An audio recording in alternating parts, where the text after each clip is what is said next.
I'm a full-time artist and I've been supporting myself completely from selling my art. I make animal artwork and I sell it at art fairs across the Midwest and online on my website and various art marketplaces like Etsy, eBay, and Amazon Handmade. And today I'm going to share with you one of the easiest ways to get your mindset right when thinking about selling your art. This video is for anyone who's selling art, but especially those who are starting out selling art. So if you have never sold art before, or if you're just kind of thinking about how to sell your art, or maybe you've tried to dabble in selling your art but really haven't succeeded at it, then this video is for you. I call this the 3 P's of selling your art, and the first one is product. You have to think of your artwork as a product. And I know there's some stigma against this. A lot of people, especially in the art world, think that money and art don't really mix and that, you're selling out or something if you decide to monetize your art. And I think that is just ridiculous. We all deserve to make a living from what we make. Everybody makes a living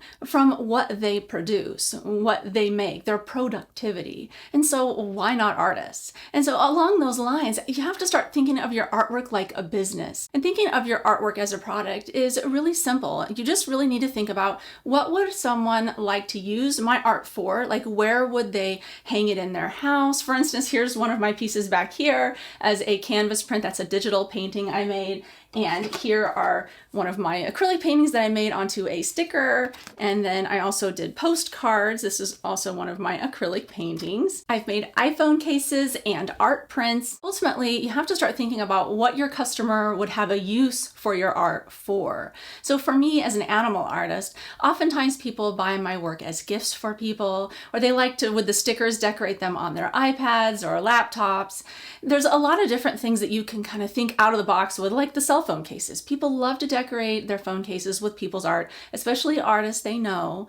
So there are so many options out there. So the next step is price. Now, once you've figured out your product, you need to figure out where it should be priced in the market. And I would suggest starting out with your prices a little bit lower than everyone else's, especially if you're just starting out and you've never sold anything before. But you have to figure out first what everyone else is selling their products at. So I would suggest doing a variety of different types of research. Go on websites like Etsy and see if you're selling art prints, for example, see what everyone else is selling their art prints at. Then also go to local art fairs and craft fairs in your area and see what they're selling them at, because the prices are going to be far different from in-person events versus online. This is one thing to think about right off the bat, because on Etsy, everything is way cheaper. You're gonna get stuff for maybe 50% less than you would if you're selling it in person. And so if you are pricing your stuff at Etsy prices at an in-person show, you're gonna usually undercut everybody else's prices, which is good, especially if you are starting out and you're just trying to kind of get your footing in your local art market. But over time, this could devalue your work and make people think that you're kind of like the Walmart of art rather than some higher end things. So you want to kind of think about all these factors as you're starting to price your work. But the main thing is, don't price it super, super high at the beginning. I've seen artists make this pricing mistake a lot, where they price their work so high that no one around them is really going to be able to afford it. And it's not worth that anyway. I mean, you really have to look at your work, especially when you're starting out, with a really scrutinizing eye. Literally look at your work next to somebody else's who's obviously selling and really successful. Compare them side by side and really scrutinize it. Like, is my work as good as what theirs is for what they're charging? And if it is, then fine. But most often it's not. It's not going to be as good, because a person who has 10 or 20 years experience, they can charge more because they're better at their craft.